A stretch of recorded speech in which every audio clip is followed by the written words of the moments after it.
aren't hedges. There's stone under all those vines." He thought she looked mildly accusing, as if he'd neglected to pass along this wisdom. "Walls!" reiterated Angus. "Landlord walls!" He had promised her this trip for years, and for one reason or another it had been often deferred, twice rescheduled, and even now there was a glitch. Last week, Walter and Catherine had been forced to postpone tomorrow's planned arrival in Sligo until 4 days hence. Walter's apologies were profuse. After months of red tape and head-scratching, he said, the date for meeting with a big client had come out of the blue. His cousin hated the inconvenience it would cause. After all, Catherine was the only one among them with guts to drive the Irish roadways.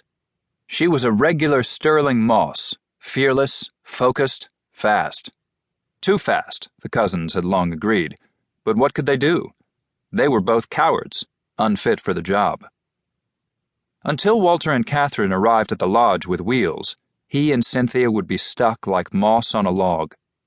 "How will you manage?" Walter had asked. "Very well indeed," he said. In truth, Walter and Catherine's delay was the best of news. He and Cynthia were badly in need of 4 uneventful days, having been thrashed by the affairs of recent months.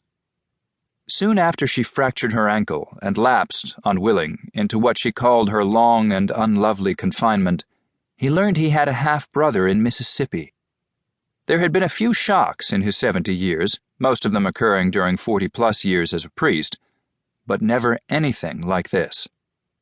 As a kid, he'd once pulled that nearly impossible stunt of St. Paul's and prayed without ceasing.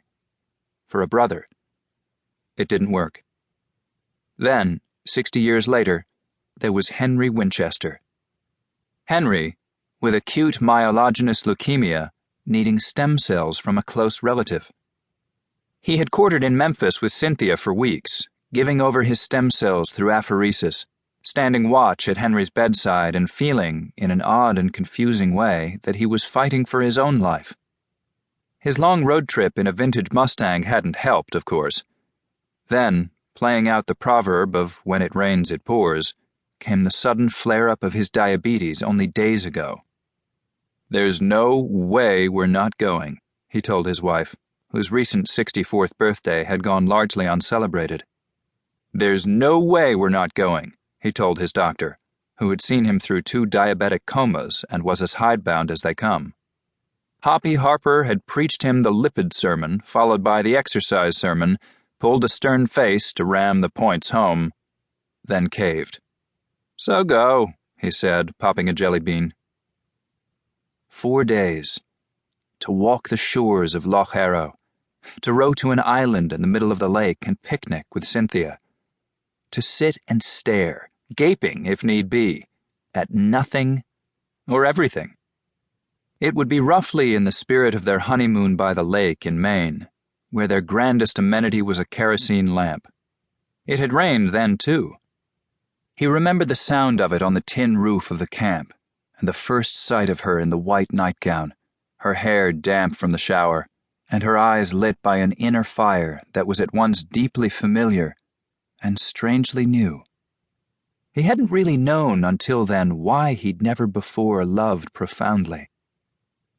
Cynthia nudged him with her elbow. "We're around the bend." He leaned forward and shouted, "We're around the bend! You were going to stop! There's nothing so bad it couldn't be worse! Another bend coming up!" He sank back in the seat. "That's the way of bends. They keep coming up." "What am I to call you?" shouted Angus. "Are you the father or the reverend?" "Reverend," he said. "I'm the father back home, but in your country only Catholic priests are addressed as father." "Here for the fishing, you and the missus." "No fishing." "'Tis the fishing capital of the West. You should have a go at it." "We could reach out and touch those walls," she said. "It looks like we're going to rip the side mirrors off their hinges." He made another feckless go at shoeing his right foot. Always looks that way. His earlier foray here had earned him rights to play the old head. "Never happens." Angus gave him a shout. "I've been thinking, Reverend." "What's that?" "There's 7 or 8 them Kavanagh families in each."